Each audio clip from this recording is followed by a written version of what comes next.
My friends, let us begin with a simple truth that is so often forgotten in the noise of daily living. Nothing in your experience is healed by believing yourself to be alone in it. Many who come to me with the weight of anxiety or the heaviness of depression believe this suffering to be an indictment against their spirituality, a sign that something is wrong with them or that they have failed God. But I say to you, there is no failure in God, and there is no failure in the one who turns toward the light, even if the turning is done with trembling hands. Anxiety is not sin. It is not weakness. It is merely the mind's cry from the belief in separation, the belief that life must be borne personally, with personal strength, personal will, and personal protection. When you accept this burden as your own, fear appears. But when you begin to understand, even faintly, that your life is not lived alone, that there is an invisible presence walking with you, within you, as your very self, the atmosphere of your consciousness begins to soften. We are not here to shame the anxious mind or deny the human feeling. We are here to reveal that behind the feeling, behind the thought, behind the trembling, there stands the kingdom of God, fully present, fully intact, awaiting your recognition. And it is this recognition, this quiet turning toward the inner presence, that becomes the beginning of peace. So today, let us lay aside the belief that your anxiety disqualifies you from spiritual life. On the contrary, it invites you into it. The very discomfort that troubles you is the signal that the soul is ready to awaken from the dream of separation into the realization of the one who has never left you, not for a moment, and now. Let us look more deeply at what anxiety truly is, not as the world defines it, but as it is understood in the light of spiritual awareness. Anxiety, as you have been taught to experience it, is not a force, not a power, not an entity battling against you.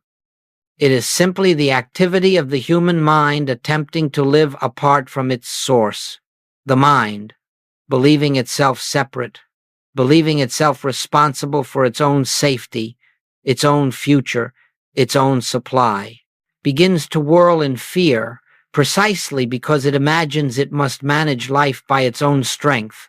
This is the burden human consciousness tries to carry, and it is a burden it was never designed to bear. Fear arises the moment we accept the suggestion that there are many powers, circumstances that can threaten us, conditions that can weaken us, people who can diminish us, and that God somehow stands apart from these forces, occasionally intervening if the prayer is strong enough.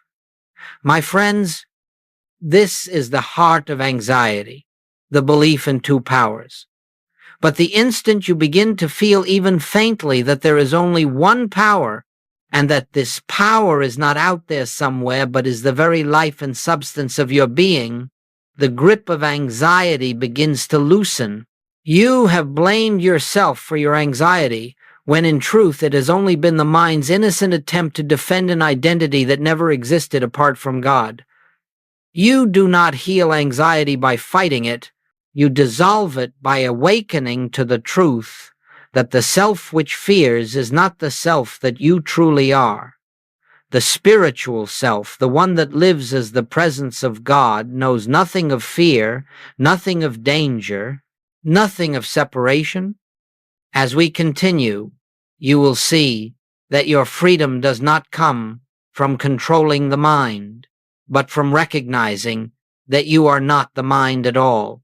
And so, let us turn now to the great discovery, the one teaching upon which all spiritual healing rests. The kingdom of God is within you, not ahead of you in time, not above you in some distant heaven, not dependent upon your emotional state or your worthiness within you. When Jesus spoke these words, he was not offering poetry, he was revealing a spiritual fact. The kingdom is the consciousness of God's presence, fully present, fully functioning, at the center of your being. Anxiety, no matter how convincing it appears, cannot enter this kingdom. It lives only at the surface of the mind, in the realm of thought and emotion, which are forever shifting like waves upon the sea. But beneath the waves there is an ocean unmoved by storms. Beneath the noise there is a silence, untouched by disturbance. This inner depth, this silent presence is the kingdom. When you begin to sense it, even for a moment, you will notice something remarkable. The fear does not have the same authority it once had. Thoughts continue, emotions may rise, but something in you stands apart, watching, aware, steady. That something is the presence of God as your very self. You have searched for peace in the world. You have searched for assurance in the future. But the kingdom has always been within you, waiting for recognition. And every moment you turn toward it, even if only with a whisper, even if only for a breath, you are stepping out of the realm where fear operates and into the realm where God alone is. Power, here, anxiety, has no homeland, no root, no substance. Here, you are safe. Here, you are whole. And here, you are already what you seek to become. Now, let us look with complete honesty at the root of all fear, because until this root is exposed, anxiety will continue to reappear in new forms. The great mistake of the human mind is the belief in many powers. The mind bows before circumstance, trembles before the future, obeys the demands of the body, fears the opinions of others, and trusts in its own strength only until that strength fails.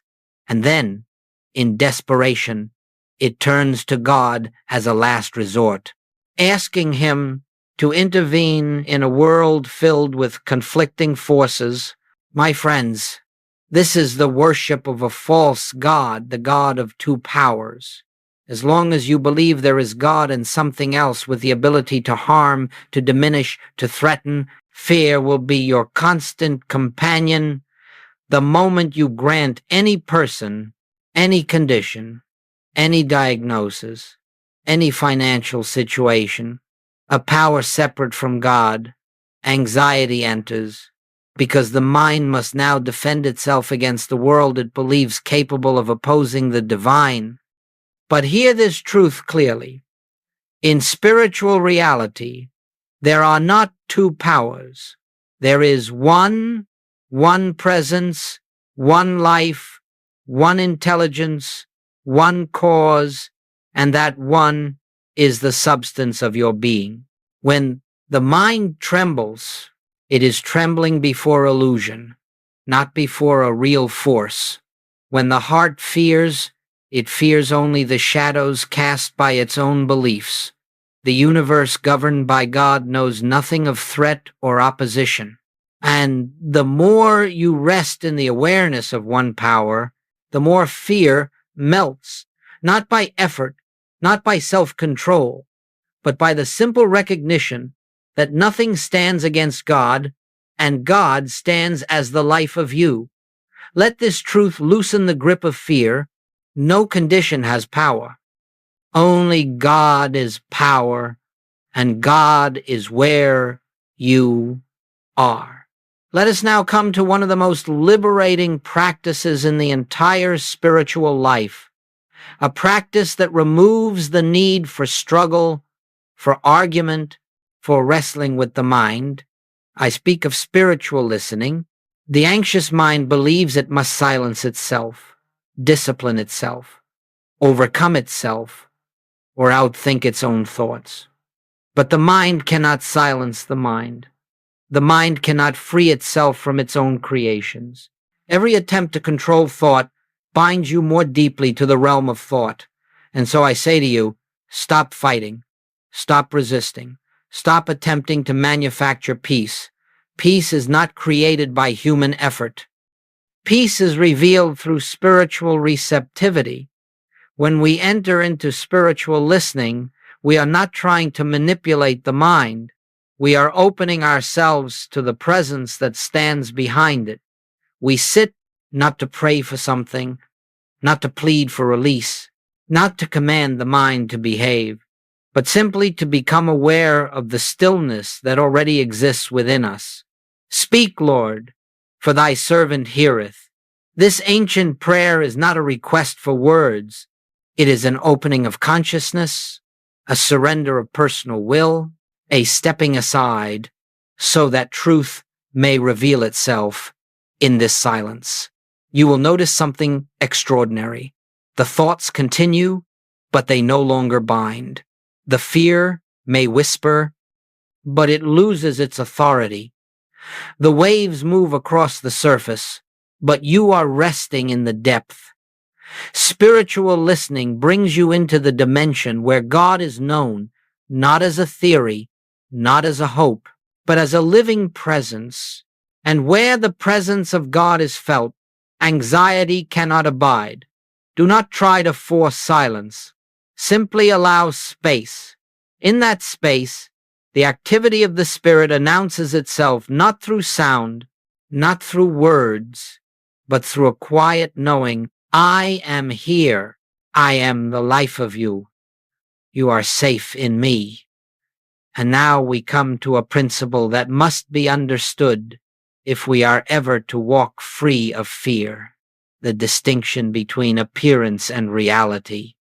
Almost every anxious thought you have ever experienced was tied to an appearance, a condition interpreted through the senses, a circumstance judged by the intellect, a future imagined by the mind. These appearances come with loud voices and convincing forms. They declare themselves to be the ultimate truth of your life. But my friends, they are not truth. They are the shadows cast by a consciousness that has forgotten its source.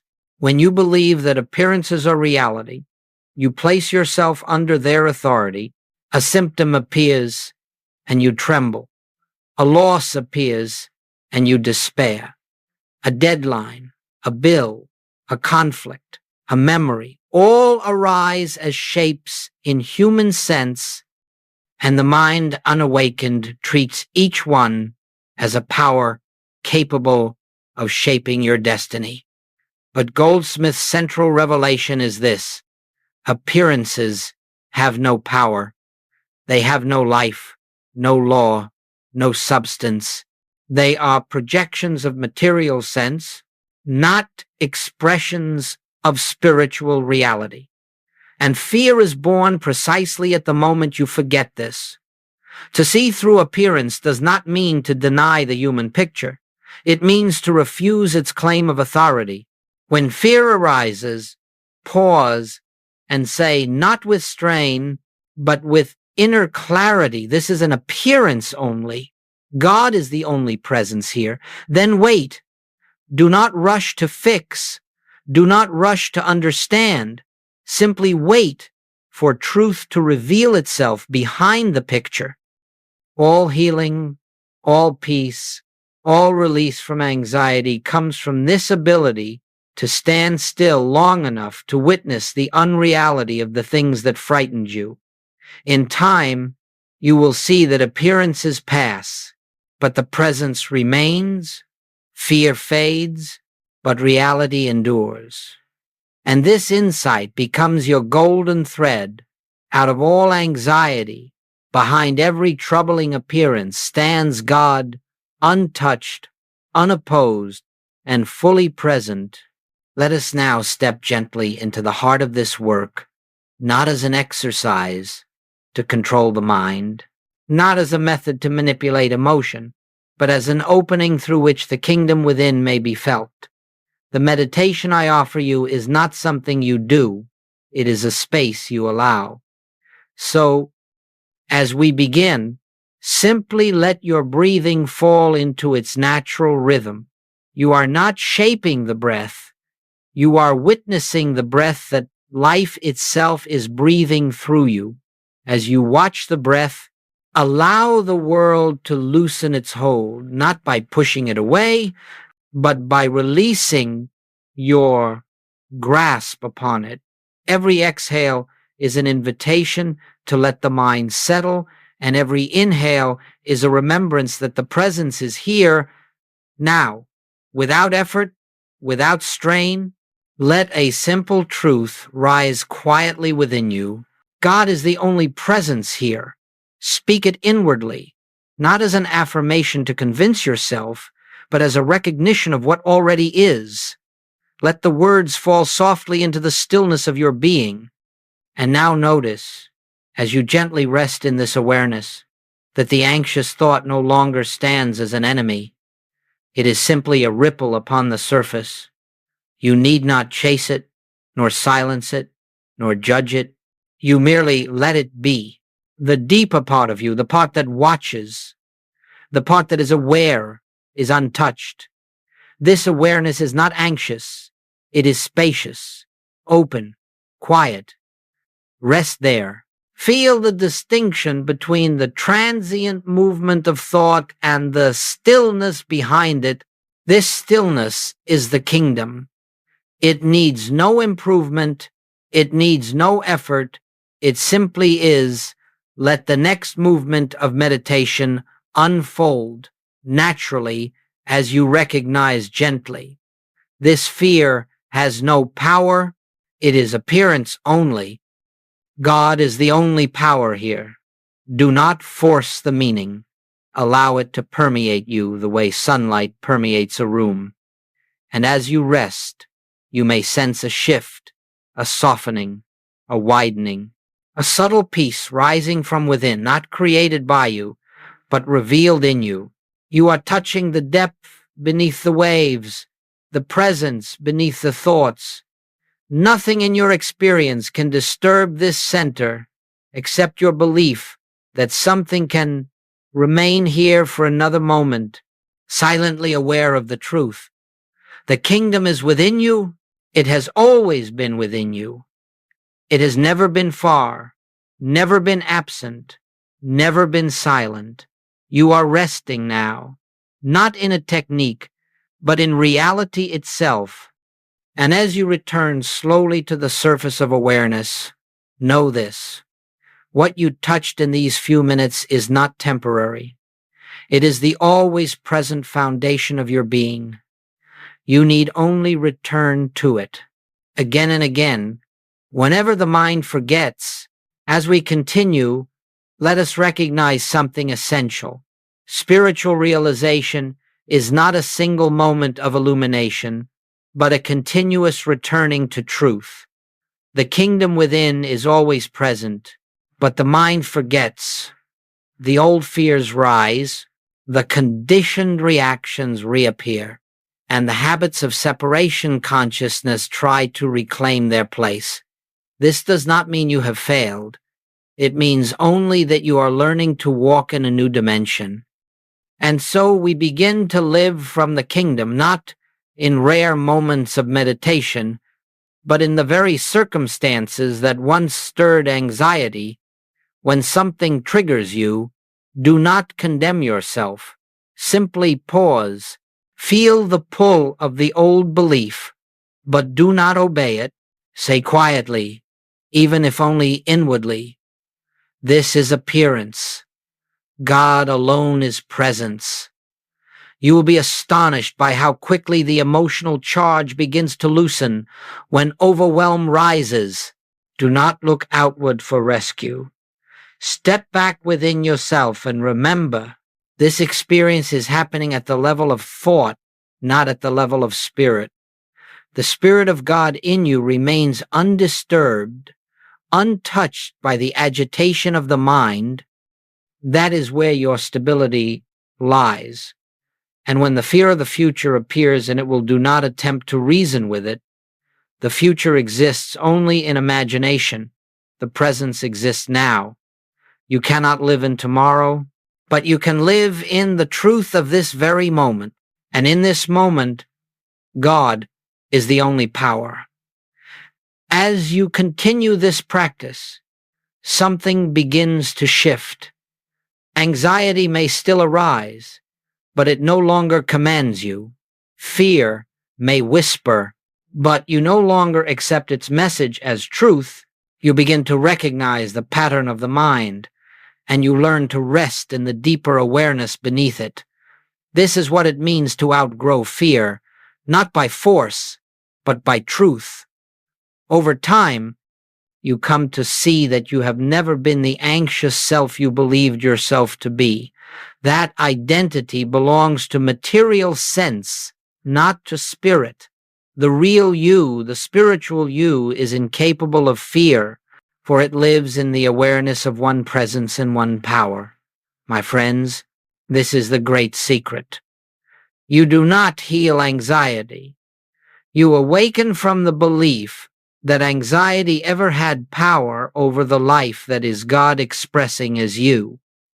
Each moment of remembrance weakens fear's authority. Each return to truth strengthens your awareness of the kingdom within. And little by little, day by day, the old fears lose their foundation until they finally fade. Not because you conquered them, but because you discovered they were never real in the first place. And now, as we bring this time of sharing to a close, I want you to rest in a simple, liberating realization. Your freedom does not come from mastering the mind, nor from perfecting your emotions, nor from achieving some extraordinary state of spiritual superiority. Your freedom comes from remembering the truth again and again that you are not a vulnerable human being struggling through a hostile world. You are the life of God expressing itself as individual being. Anxiety may rise, fear may appear, but these belong to the realm of appearance, not to the truth of your identity. Each time you return to the awareness of one presence, one power, one life, you step out of the dream of separation and back into the kingdom that has been within you from the beginning. So do not be discouraged by the days when old patterns reassert themselves. Do not measure your progress by the shifting moods of the mind. Your task is not to be perfect. Your task is to return. If you forget, remember. If you stumble, rise. If you fear, turn inward and whisper even faintly, God is the only presence here. These small returns, repeated over and over, build a consciousness so steady, so centered in truth, that fear eventually finds no place to root itself. You begin to live from the depth rather than the surface, from spirit rather than sense, from the kingdom rather than the world. And now, let me say to you with the tenderness of truth, you are not alone. You have never been alone. The presence that sustains the universe is the presence that sustains you. Rest in that, lean into that, trust that. Let the peace that is already within you rise gently to the surface of your awareness. And as you go forth from this moment, carry with you this quiet assurance. There is nothing to fear, for the kingdom is within you, and the one who dwells there walks with you as your very self, now and forever.